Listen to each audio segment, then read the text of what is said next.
Toy Chat is not a children's channel. This video is intended for adult gift givers and collectors. Hey guys, welcome to Toy Chat. This is Max. And Fang. And this is another episode of Collector's Corner, our podcast where we discuss hot topics in the doll and toy industries centered around some of our favorite brands. The subject of today's discussion is going to be Monster High, specifically the Monster High Collector Edition releases. We're going to be talking about the Mattel Creations drops and a lot of the controversies and drama surrounding those. We're going to be discussing Monster High's new exclusive membership, Fang Club. We're going to be talking about the collector edition Ghoulia Yelps, Fang Vote, Rochelle Goyle. Towards the end of the discussion in relation to all this, we will be touching on the Mattel Creations collector edition Maleficent doll as well, so stay tuned for that.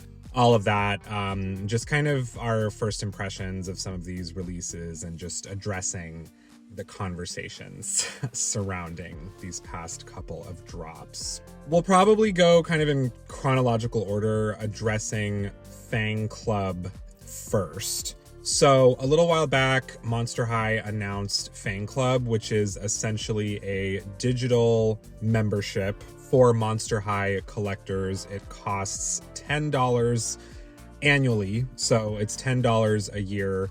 And some of the benefits they have highlighted of this membership are that it would include opportunities to interact with some of the designers. I think opportunities to, influence or vote for new and upcoming designs, to interact with other members in a forum, priority purchasing opportunities for certain public drops, and a chance to get a club exclusive doll, which was ultimately revealed to be Ghoulia Yelps, which of course it's always a big deal when Ghoulia comes back, because it's not often that she does. Yeah, we've had one Gen 3 Ghoulia playline doll come out, and we haven't gotten a collector edition Ghoulia. Was the last one the Comic-Con? Yeah, Cleo and Ghoulia. Yeah.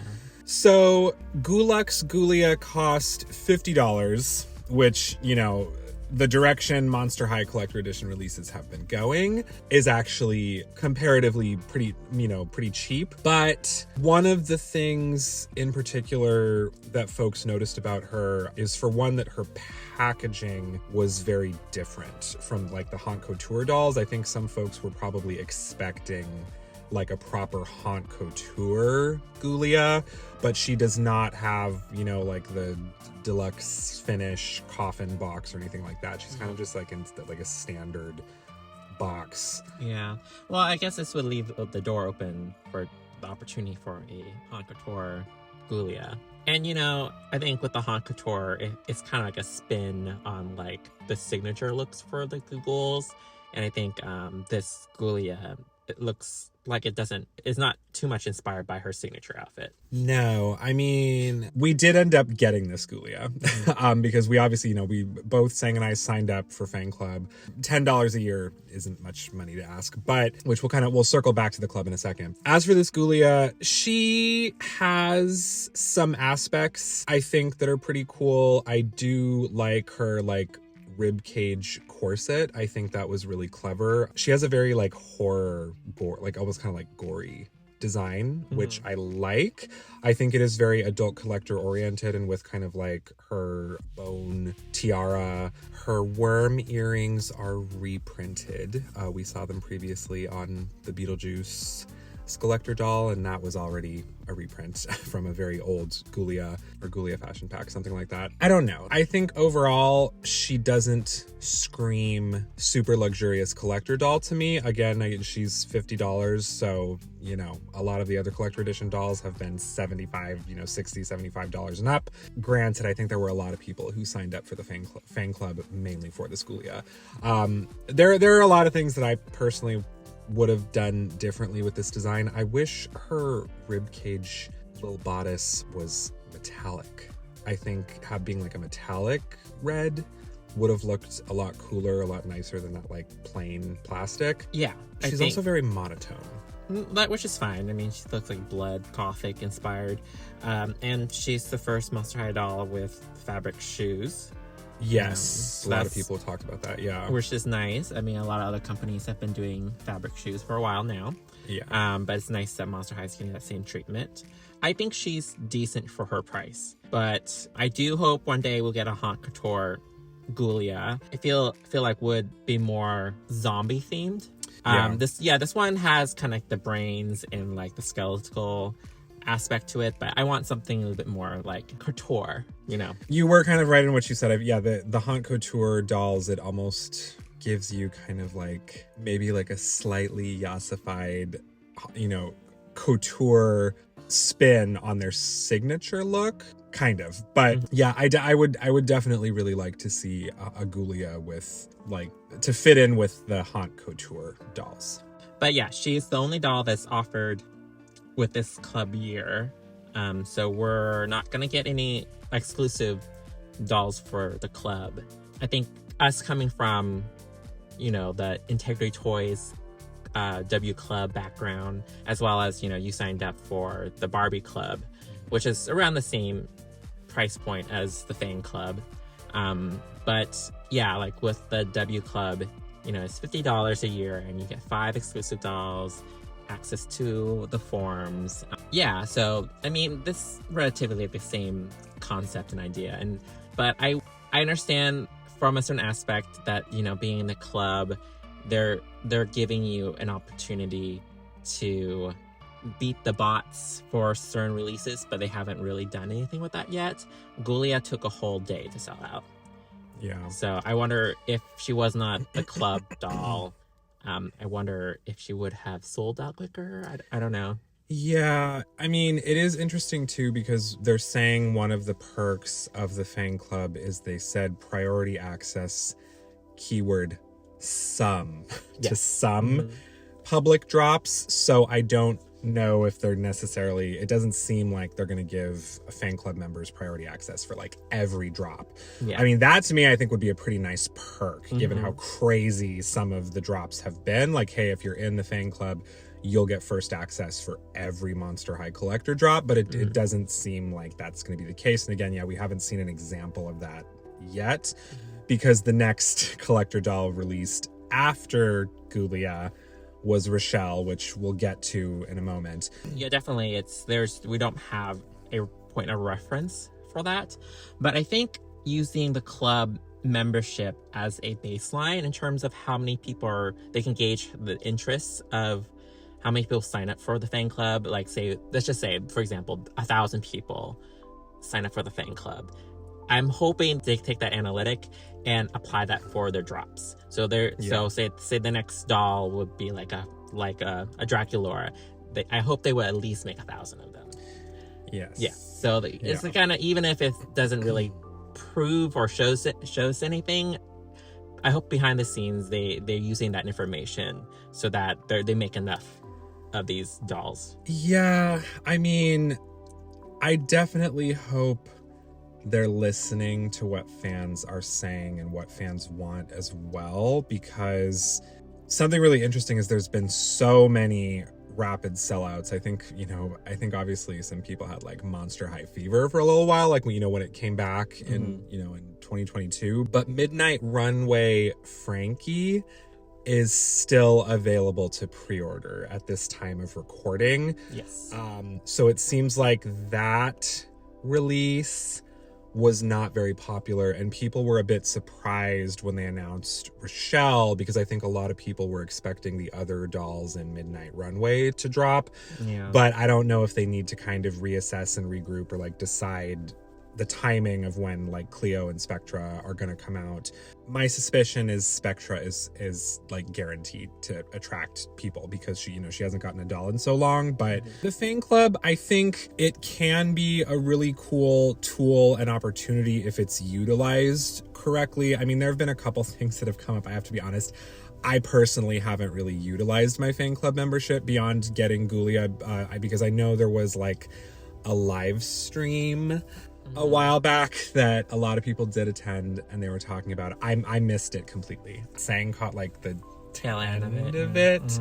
I heard mixed things about the live stream. Well, like, to me, I caught the tail end of it, so they showed, like, different aspects of the creation of Ghoulia,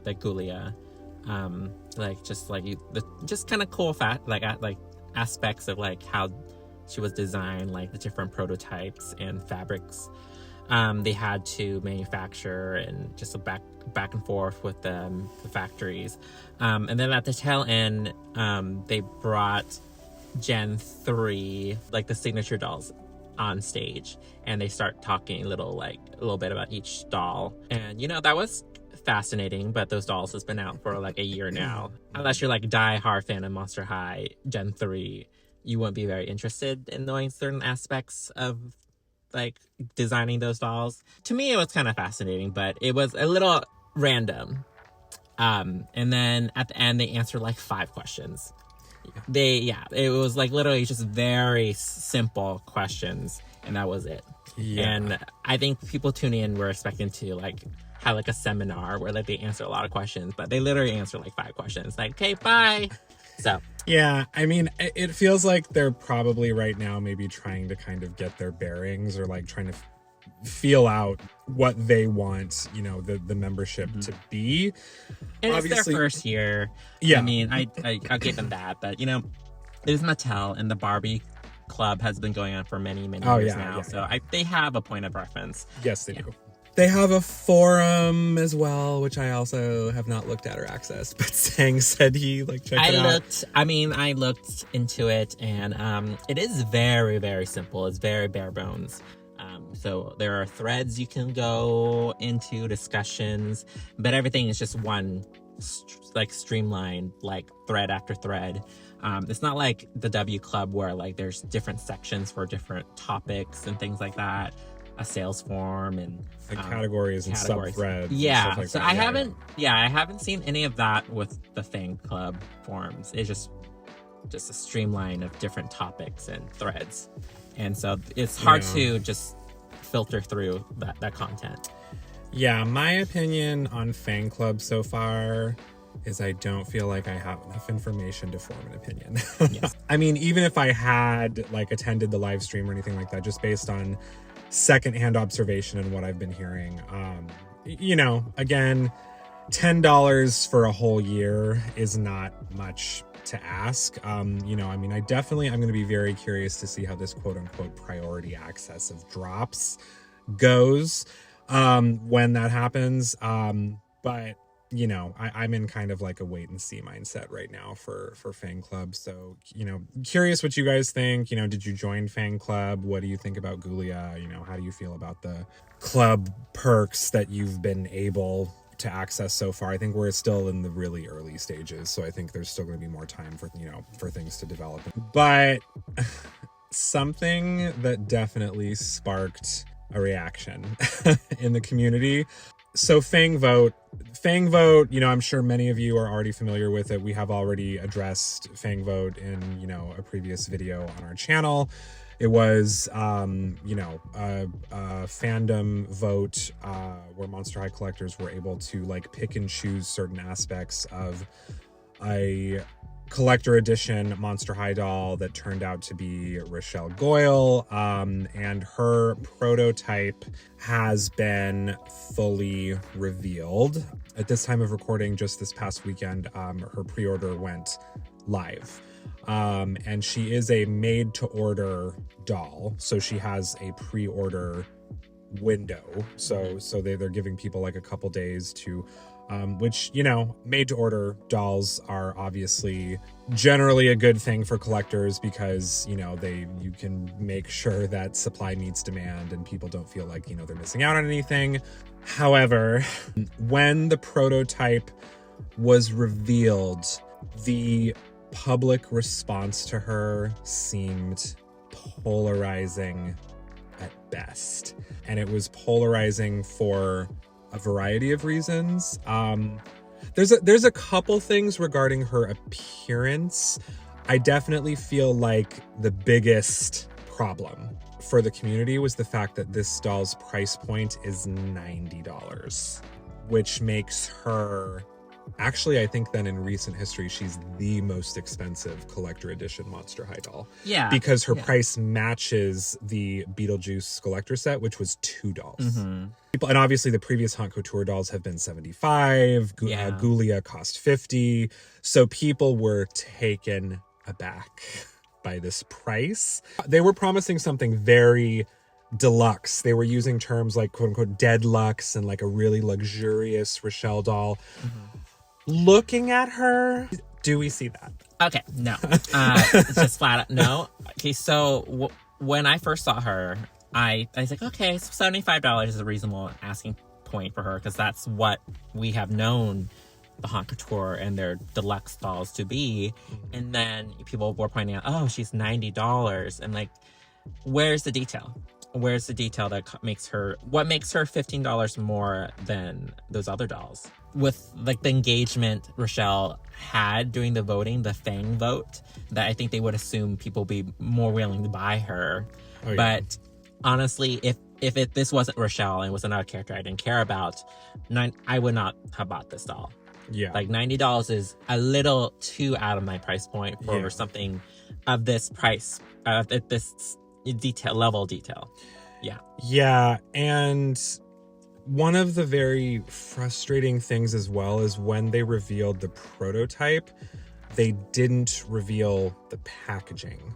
So we don't know what her box is going to look like. We don't know if it's going to, match the Haute Couture dolls in like a coffin, or if it's going to be different or maybe nicer or maybe simpler. So you're kind of taking a leap of faith on the packaging.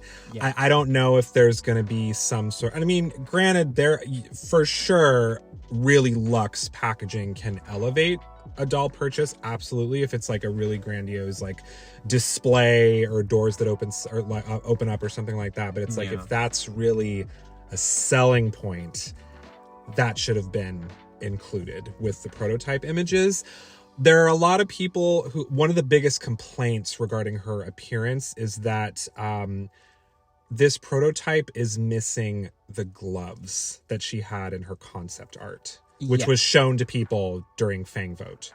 Yeah, that was the final thing they showed for Fang Vote was, the concept art that... Even Fang Vote gets budget cuts, apparently, even after they've already been shown to people. Yeah, and then her coloring's off. I think during this concept art, it was more pink, a pastel pink.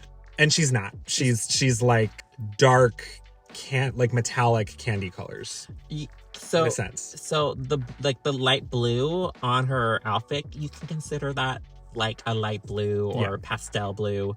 But the concept art looks mint green. Yeah.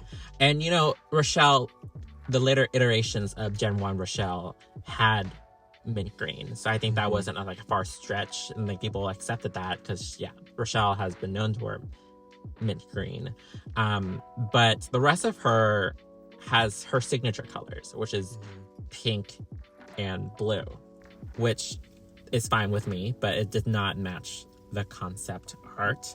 She's still cute. I do like the stripes, the metallic pink stripes, and how they're just distress. Like they're little, you can see they're little snags in like the paint, which is intentional, and I think that's kind of cool. Her shoes are completely different coloring as well. I think it's also the one that we voted on was like a kind of greenish color.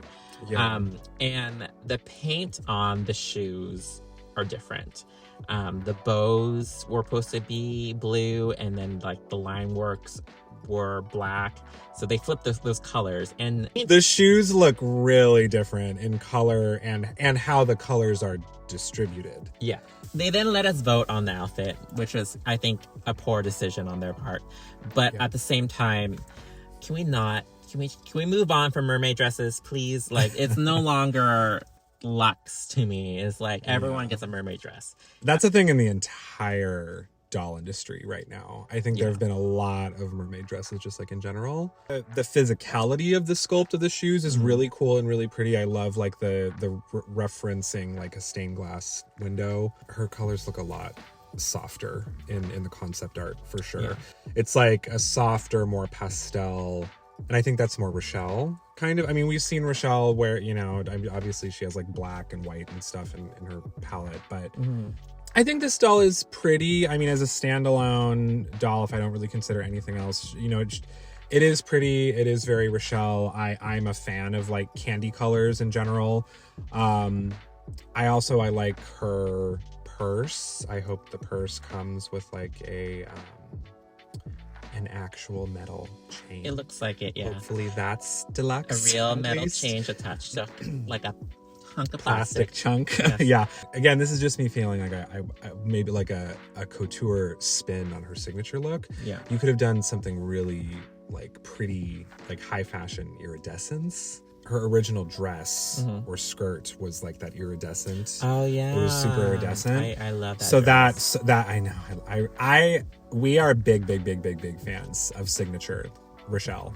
She's adorable. She's probably one of my favorite Monster High dolls. Fang vote Rochelle is pretty. I mean she's pretty. She's definitely a pretty doll.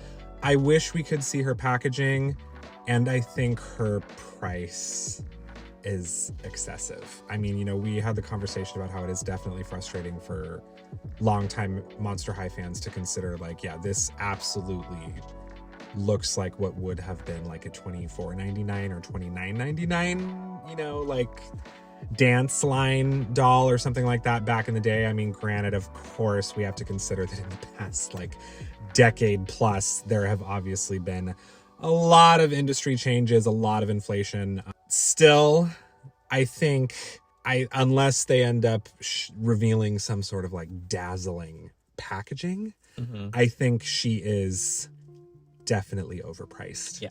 I think the fan vote has negatively impacted the reception of this doll. I think the problem with hyping people up with concept art is when you reveal the actual doll or prototype, people have expectations and it's hard to live up to people's expectations. If they had just announced this Rochelle without any fanfare, I think she's cute. Yeah. She's cute. And I'm happy to pre-order her. We did. We both bought her. But $90 is a lot of money. I mean, if we weren't already splurging $200 for IT dolls, I think $90 will definitely give us pause. Yeah. Yeah.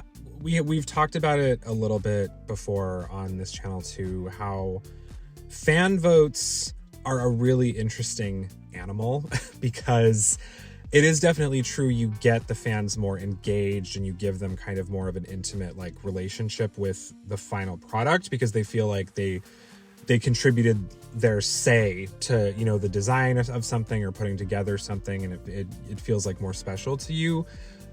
But it feels like a bit of I don't know if the right phrase or analogy would be like double-edged sword, but more just like the reality is that fan votes have maybe just as many cons as they do pros because when you have people voting for something, you're going to disappoint a whole slew of people who didn't get what they want, first of all. And we've talked about too the comparisons to like, the cookie brand Crumble Cookies asking for people to vote for like a cookie flavor in pieces and segments, and they did that with Rochelle. They're like, oh, vote for her shoes and her bag and her whatever, and you can't see her outfit, so you don't know like what to match things to. And obviously Sang and I both, and I like was disappointed with a lot of Fang vote because the stuff I wanted to win didn't win in at least two or three of the categories. So it seems like the fandom was a bit split on certain things that, with this. So, but I mean, I am still glad they did it. I hope, I'm open to them doing it again in the future, but I think they're going to have to fine tune how they do it. Yeah. I think they would have to be confident that they'll be able to produce a final product that is very faithful to the concept that's shown to people, and that they won't have to like cut things, and also like show us the outfit. Like I feel like that's like the number one thing in a fashion doll that, yeah, for sure, you need to show people if they're gonna vote on it. You don't when you're choosing an outfit, you don't pick out the shoes first and then the outfit. You want to be able to coordinate. Yes. Yeah. So it is heartbreaking this happened to Rochelle because I love Rochelle.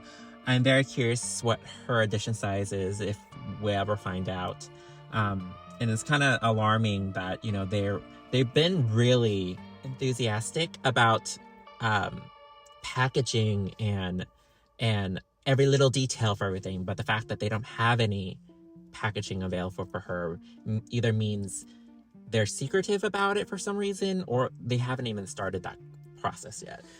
That was the thing too that I wanted to bring up is, so first of all, it was very clear to us just reading comments in the posts that Monster High has been sharing of this Rochelle, that the Monster High community seems pretty divided and polarized, and a lot of people are just really upset over with the whole situation, with her price. Again, with all these things we've been discussing, these are all sentiments that really seem to be like echoed within the community.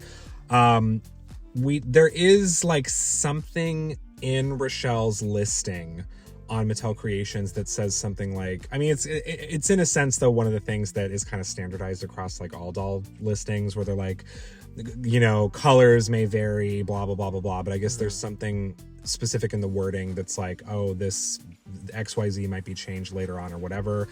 I saw some small margin of people commenting like, oh, maybe she'll be changed, because by the way, this Rochelle is not expected to ship until February of 2024. So no one's going to be getting her in person for quite a while. But there are some people who are saying like, oh, maybe they can like change certain things between now and then or whatever.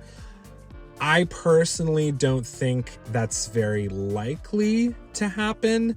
I also think that could come back to bite them if they make any significant changes. Yeah. I think people are, you know, when you're at a point of showing people a product and asking them to pay for it, even if the product is a prototype, you really need to make sure that this prototype is as accurate to the final product as humanly possible.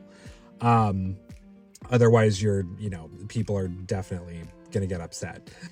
So something in relation to this, you know, it's not Monster High related, but something, you know, under the umbrella of Mattel Creations. Mattel recently revealed a Disney doll. Mattel Creations recently revealed a Disney doll, which is it's a collector edition Disney doll, which is the first of its kind since Mattel reacquired the Disney Princess license from Hasbro. We've already discussed that a little bit on our channel. And the doll is based on Disney's Sleeping Beauty, the villain, Maleficent. So it is a Disney Maleficent doll. Mm-hmm. And it's part of the Darkness Descends series. So she's the first one of that series. So they're going to make more, seems like, villains. Yes. And similarly to the Fang vote Rochelle, folks were a little taken aback by her price point. She costs $150. She's going to drop on April 28th. You know, something we've kind of complained about before is they usually only give people like, thus far with a lot of the Monster High stuff, they only give people like a week notice. Like they'll announce it Monday and then it's like drop Friday morning. So for this $150 purchase, you get 2 weeks heads up. You know, I was really excited to see, now that they have the license again, I was excited to see kind of Mattel's take on, a Disney collector doll.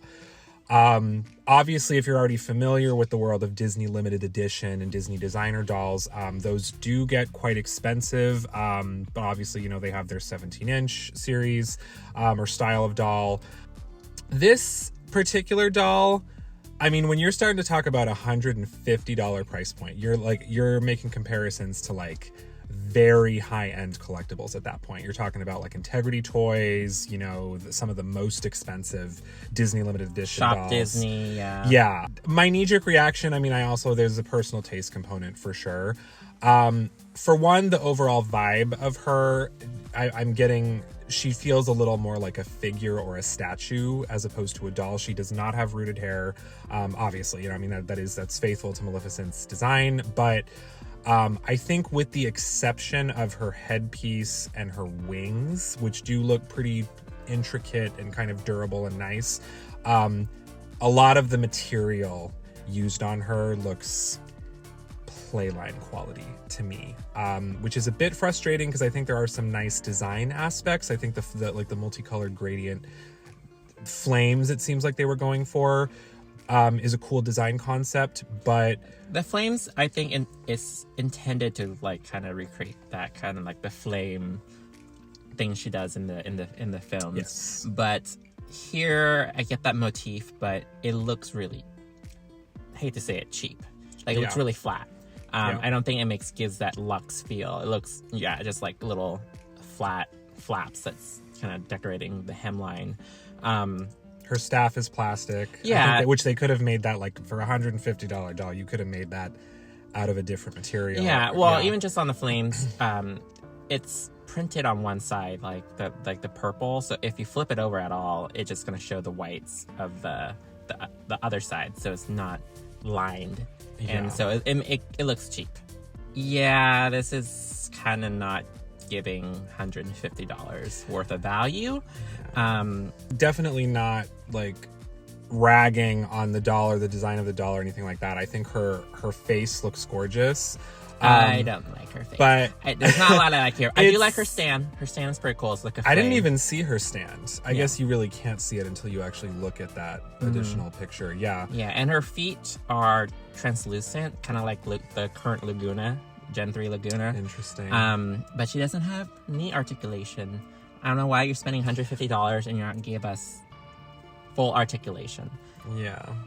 Yeah, again, as we've said many times before, kind of the thought process and logistics and reasoning that goes behind pricing is a complex, nuanced conversation. I think it's hard not to consider what the competition is doing at similar price points as a consumer. I mean, as consumers, we're just compelled to do that because that's the amount of money we're spending. So we're going to apply that thought process towards like, well, when I spend this amount of money on other things or on another brand, what do I expect? I also just know too, unfortunately, that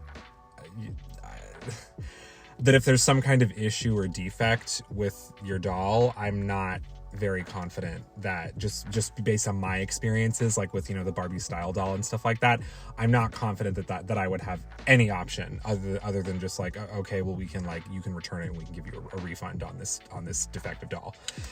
Which I think if Mattel is heading in a direction where they want to be selling like luxury price point collectible products at this point, like again to a similar price that Integrity Toys and high-end Disney and stuff like that are selling, I think they need to kind of update their infrastructure, like kind of or how they operate in terms of how the drops work, how much time people have, whether there's some sort of options for people to swap certain things out or to get a replacement or to receive high quality customer service to make really sure that you have excellent quality control, because people don't want to spend $150+ on a product to find out there's issues with it. Mattel has a bit of a history with quality control concerns, and we've talked about before too that industry wide there's quality control issues and things that collectors and consumers get upset about. I mean, I'm all for, again, Mattel under its umbrella of products and brands has some incredible, famous, iconic, awesome properties, whether it's their own IP or licensed or whatever. But I think if they really want to hang on to and kind of sustain that adult collector base and ask really high prices of people, it feels like they might need to get in better touch with feedback that their fans are sending and shouting, and be more parallel to things that their competitors are doing, and improve or update the model in some sense. Yeah, we're curious what you guys think of all this. It's like, is Mattel asking too much of collectors? Is, you know, just with this stuff that has been going on and some of these decisions made, do you think Rochelle costs too much? Do you think that this notes anything in regard to what we should expect moving forward, or what Monster High Collector Edition dolls could cost, you know, moving forward? Yeah, what are your thoughts on Rochelle in general, her design, you know, and Fang vote, kind of, you know, would you guys want a Fang vote to happen again? Did you sign up for Fang Club? Yes. Are you still collecting Gen 3 dolls, or are you over it?